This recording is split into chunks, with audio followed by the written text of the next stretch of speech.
आप देख रहे हैं आपका अपना यूट्यूब चैनल जजमेंट अड्डा। इस वीडियो में मैं आपके लिए लेकर आया हूं सुप्रीम कोर्ट के दो लेटेस्ट जजमेंट जो आपके लिए जानना बहुत ज़रूरी है।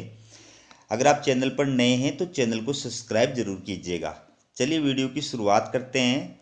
तो पहला जो सुप्रीम कोर्ट का जजमेंट है वो देखिए क्या है। राज्यपाल विधेयक रोककर विधानमंडल पर वीटो नहीं कर सकते। Supreme court. पंजाब विधानसभा से पास बिल लटकाने पर तल्ख टिप्पणी। ये पंजाब विधानसभा के द्वारा पंजाब सरकार के द्वारा सुप्रीम कोर्ट के अंदर याचिका दायर की गई थी कि विधानसभा के द्वारा जो पारित विधेयक हैं वो राज्यपाल के द्वारा जो है पारित नहीं किए जा रहे हैं, न उनको वापस लौटाया जा रहा है, न उनको पारित किया जा रहा है। उस वजह से ये सुप्रीम कोर्ट के अंदर मामला जो है वो चल रहा था। तो इसके ऊपर सुनवाई करते हुए सुप्रीम कोर्ट ने ये आदेश दिया है कि राज्यपाल विधेयक को रोक कर विधानमंडल पर वीटो नहीं कर सकते। ये सुप्रीम कोर्ट का लेटेस्ट आदेश है। जबकि आपको मैं बता दूं कि सुप्रीम कोर्ट ने ही एक मामला था हेक्सट फार्मास्यूटिकल्स बनाम बिहार राज्य AIR 1953, ठीक है। उसमें सुप्रीम कोर्ट ने कहा था कि आरक्षण और वीटो का समस्त कृत्य विवेकाधीन है और न्यायालयों द्वारा इसका निर्णय नहीं किया जा सकता। ये सुप्रीम कोर्ट के द्वारा कहा गया है कि राज्य विधानमंडल द्वारा जो पारित विधेयक होते हैं उनको वीटो करने की उसकी पावर, प्लस राष्ट्रपति के लिए आरक्षित करने की उनकी पावर, ये सारा कृत्य सारा कार्य क्या है, विवेकाधीन है और न्यायालयों द्वारा इसका निर्णय नहीं किया जा सकता कि राज्यपाल को किस विधेयक को वीटो करना चाहिए, किस विधेयक को आरक्षित करना चाहिए।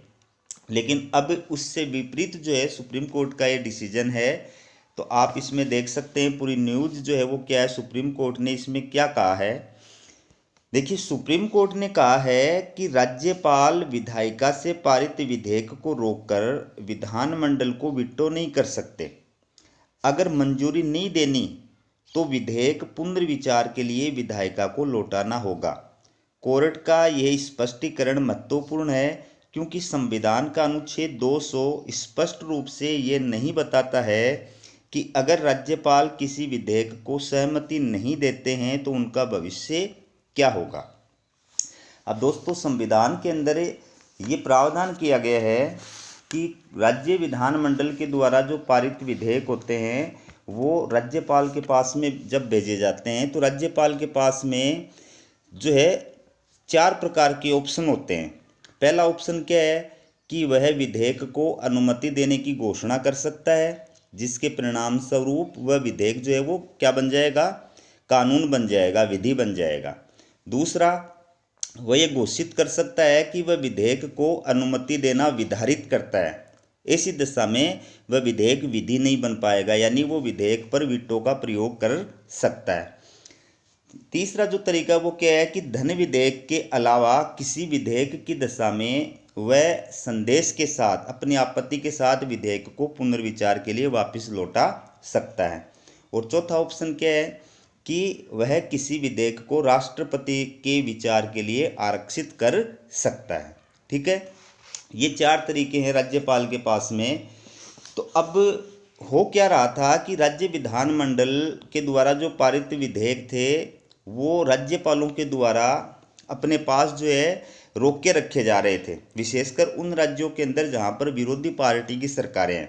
केंद्र के अलावा केंद्र वाली सरकार जो है बीजेपी सरकार के अलावा अन्य पार्टियों की सरकारें जिन राज्यों के अंदर हैं वहाँ पर जो राज्यपाल हैं वो राज्य विधानमंडलों के द्वारा पारित जो विधेयक है, राज्य सरकारों द्वारा पारित जो विधेयक है उन पर न तो साइन कर रहे थे, न उनको विधेयक को पुनर्विचार के लिए वापस लौटा रहे थे, बल्कि उन पर कोई एक्शन नहीं ले रहे थे। वर्षों वर्षों तक जो है वो विधेयक वैसे के वैसे पड़े रह रहे थे।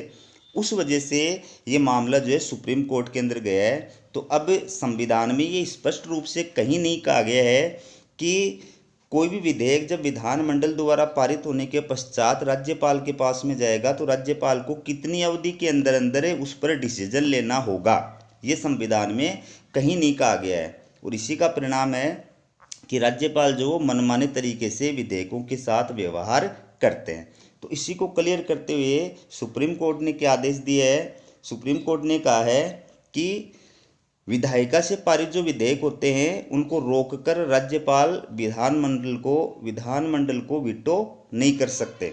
अगर मंजूरी नहीं देनी है तो विधेयक पुनर्विचार के लिए वापस लौटाओ, मंजूरी देनी है तो मंजूरी दो, लेकिन जो भी डिसीजन लेना है वो स्पष्ट होना चाहिए। ठीक है, आगे देखिए।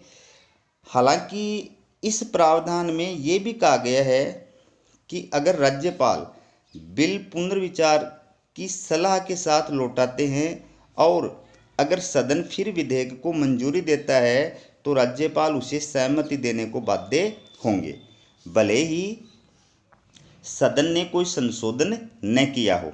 ये भी महत्वपूर्ण बात है कि अगर मान लीजिए कोई विधेयक राज्यपाल के पास में भेजा गया है, राज्यपाल ने उस विधेयक पर अपनी आपत्ति दर्ज करके पुनर्विचार करने के लिए राज्य विधानमंडल के पास में उसको वापस लौटा दिया है, तो राज्य विधानमंडल जो है उस आपत्ति पर बिना विचार किए अगर उसको वापस जो है पारित करके या फिर बिना पारित किए राज्यपाल के पास में भेज देता है तो राज्यपाल को उस विधेयक पर हस्ताक्षर करने होते हैं। ठीक है, सुप्रीम कोर्ट ने पंजाब सरकार की याचिका पर यह फैसला दिया है।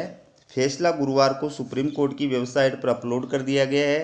कोर्ट ऐसे ही मामले में तमिलनाडु सरकार की याचिका पर भी सुनवाई कर रहा है। सीजेआई डीवाई चंद्रचूड़, जस्टिस जेबी पारदीवाला और जस्टिस मनोज कुमार मिश्रा की पीठ ने कहा, यदि राज्यपाल किसी बिल की सहमति नहीं देते तो तार्किक तरीका यह है कि उसे पुनर्विचार के लिए विधायिका को भेजा जाए। गौरतलब है कि पंजाब के राज्यपाल ने उस विधानसभा सत्र की वैधता पर संदेह व्यक्त करते हुए विधेयकों को लंबित रखा था। अब दूसरी जो सुप्रीम कोर्ट की लेटेस्ट अपडेट है वो आप देख सकते हैं। छात्रों की खुदकुशी का कारण पेरेंट्स का दबाव। सुप्रीम कोर्ट बोला कोचिंग सेंटरों को निर्देश नहीं दे सकते। दोस्तों आप सभी को पता ही है कि देश के अंदर कोचिंग सेंटरों का जाल बिछा हुआ है और बहुत सारे विद्यार्थी जो है कोचिंगों के अंदर जाते हैं, अपने कंपटीशन एग्जाम्स की तैयारी करते हैं और अपन पढ़ते हैं कि बहुत सारे स्टूडेंट जो है विद्यार्थी जो है वो सुसाइड करके और अपना जीवन जो है तबाह कर रहे हैं। तो उसको लेकर के और एक जनहित याचिका सुप्रीम कोर्ट के अंदर दायर की गई थी और कोचिंग सेंटरों को जो है निर्देश देने के लिए उसमें मांग की गई थी। तो सुप्रीम कोर्ट ने क्या कहा है कि भाई कोचिंग सेंटरों को निर्देश नहीं दे सकते। छात्रों की जो खुदकुशी है वो पेरेंट्स के दबाव के कारण से होती है। पूरी न्यूज़ क्या वो देखिए। सुप्रीम कोर्ट ने कहा कि छात्रों की खुदकुशी के बढ़ते मामलों के पीछे पेरेंट्स का दबाव और बेहद ज़्यादा कंपटीशन है।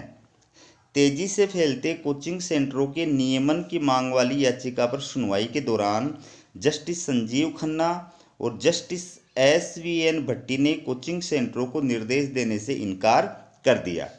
जस्टिस खन्ना ने कहा कि ज़्यादातर लोग कोचिंग सेंटरों के खिलाफ हैं, लेकिन आप स्कूलों के हालात देखिए। कंपटीशन के दौर में छात्रों के पास कोचिंग के अलावा और कोई चारा नहीं है। याची मुंबई के डॉक्टर अनिरुद्ध नारायण की वकील मोहिनी प्रिया ने कोर्ट को बताया कि NCRB के अनुसार देश में 2020 में 8.2% छात्रों ने खुदकुशी की है। कोचिंगों के अंदर जो सुसाइड करने वालों की संख्या वो दिन प्रतिदिन बढ़ रही है। घर से दूर 14 साल के बच्चे कोचिंग फैक्ट्रियों में जा रहे हैं। याचिका में कहा गया था कि 14 साल के बच्चे घर के सुरक्षित वातावरण से दूर कोचिंग फैक्ट्रियों में दाखिला ले रहे हैं। यहाँ मेडिकल और इंजीनियरिंग कॉलेजों में एडमिशन के लिए बेहद कड़ी तैयारियां कराई जाती हैं। ये बच्चे मानसिक रूप से तैयार नहीं होते हैं। कोचिंग सेंटरों को न केवल अपनी कमाई से मतलब होता है, सरकारों ने आंखें मूंद रखी हैं।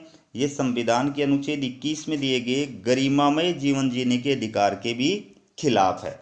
तो ये कोचिंग सेंटरों के नियमन के लिए और हाईकोर्ट के अंदर जो एक जनहित याचिका दायर की गई थी उसकी सुनवाई करते हुए हाईकोर्ट के द्वारा ये आदेश दिया गया कि भाई कोचिंग सेंटर जो हैं उनको हम आदेश नहीं दे सकते, उनका नियमन करने के लिए हम जो है वो आदेश नहीं दे सकते।